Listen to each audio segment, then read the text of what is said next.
Nirmala Kenyam Kanadiala content baro ani linguasme kanor online TV channel biya kamal. Tekon kalar bukon linguasme. Kajaw me daru Kanadialton kontila nuare. Tin no kajen wo biken lar biken kaling rewi ka South Sudan ka kwi Dr. Riek Machar ka pade SPLA ayo. Kenyam men delarkon an wala shanga wal badak ka pay bakal ron kina dangro widi jan dangro widi dich. Bana jawme ban jalinkel gwasa me parkol dia ngai kondiale Stephen Parkol ka jawme chalat gwasa me chalado jan cha tok de chaja gak alo cha gorno borach ke media ki bo right gwas ngari ala gwa ngari nuare ngai kona ko nuare la kanate ke event la latke dong de community event de cholten da righten kata dan let kuma rode ja ramkit parkol jan ran mala me let ke transitional government ga gwase dan me kan Dr. Riek Machar ne yen ala take a party take a bon kume SPLA ayo ka kor ke me sha Dr. Riek Machar cha de yen gwase chike me yadi chegu jeno Dr. Riek Machar jen te ket ko kore dana je to ka nasir ko ngoten chu man wala shugude shwal ga par kole chwa de yen ka shwa potkang ba chwa de yen ka ne de ko kenan wan kan dang raw ni chakon ngaje no chwa ka kamra ri ti jen ka jowo chakon ling ka chwa parkol chwa jokono jin bugwa Dr. Riek Machar jakan kenyam kwantine potkang no jin beberar bila no chichunkel ka Dr. Riek Machar men ci Dr. Riek Machar lat chia jamat chu potkang cho jelok go sa jokono jin dere gwa Dr. Riek Machar der jakan an wana mo cho jelok ka shwa jalot reiti jen cho parkol gwasa mo ko cha ID 10 ba parkol chwa je chu jako bela kwar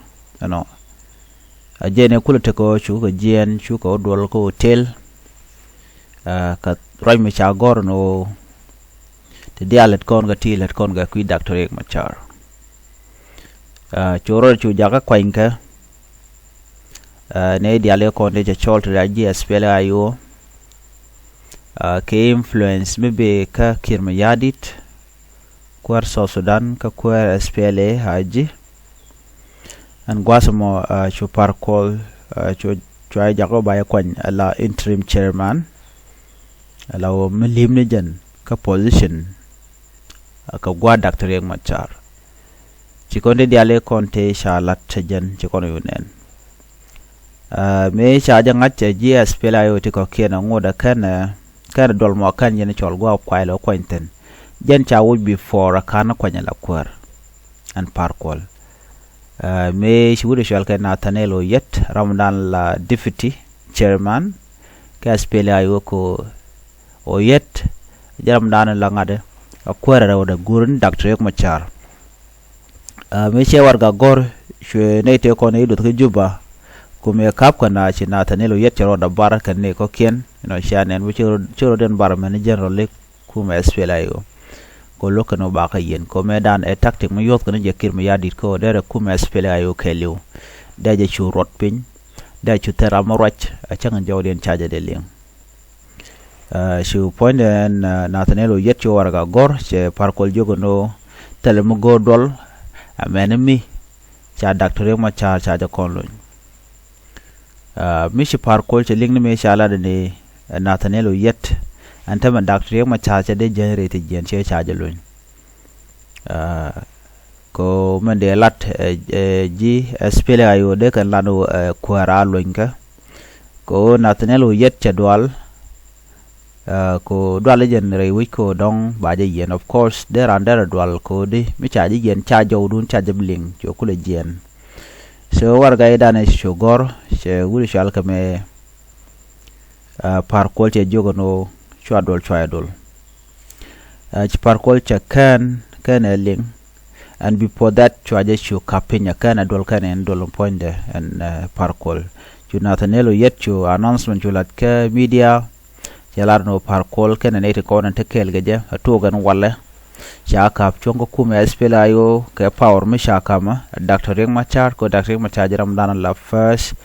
commander in chief, Ke Espelayo, Ke Ramdan la chairman, Ke Espelayo, work a judge and Udishal Ganathanelo Yedana.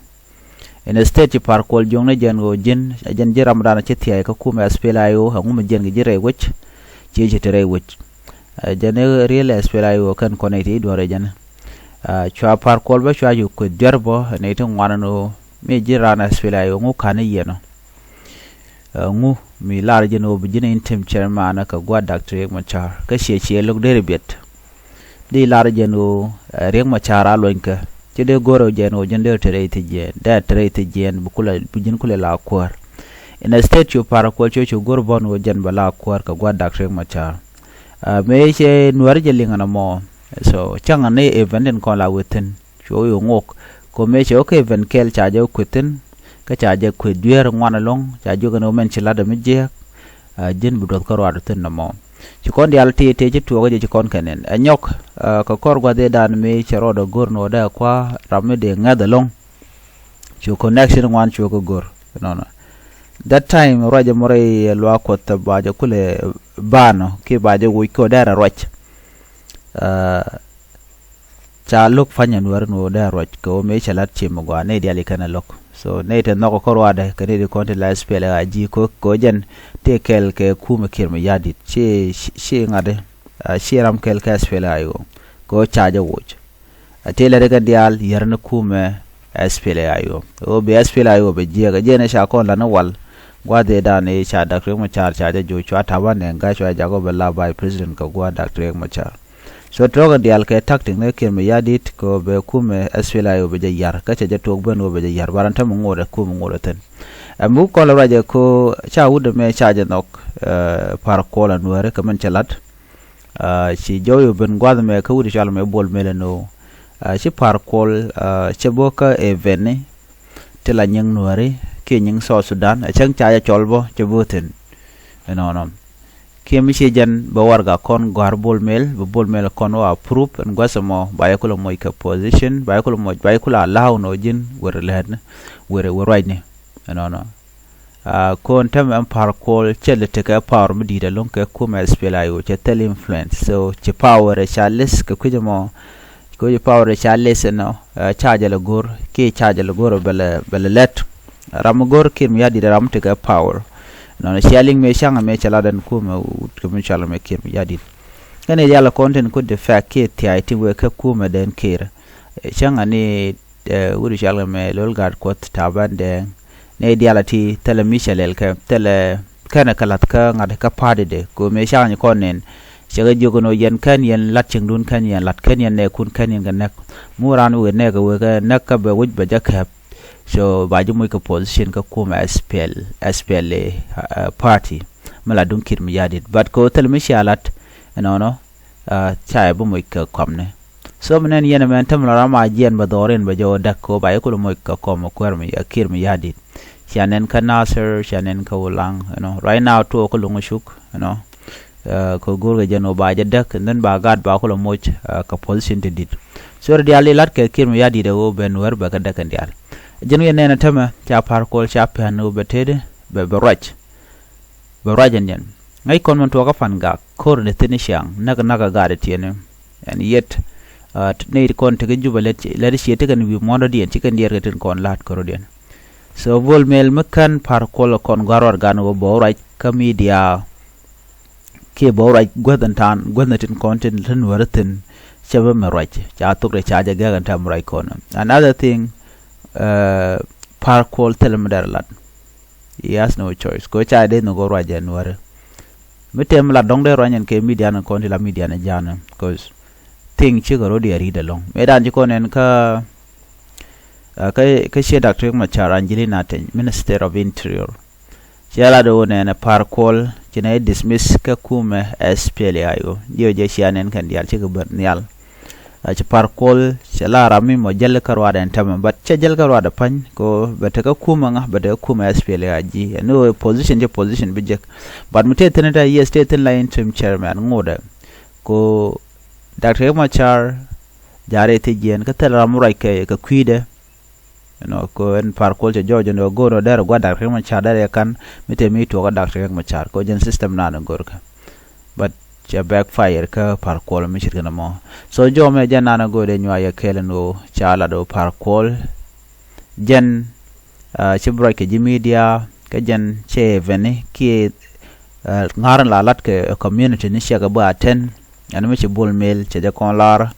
tel jor mu gor kano baling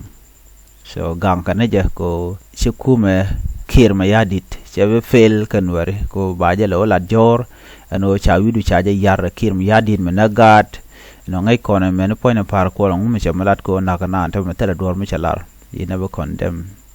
the killing of innocent people which ka South Sudan so jen jo mo gore de nywa ye kelon han biya temal bye bye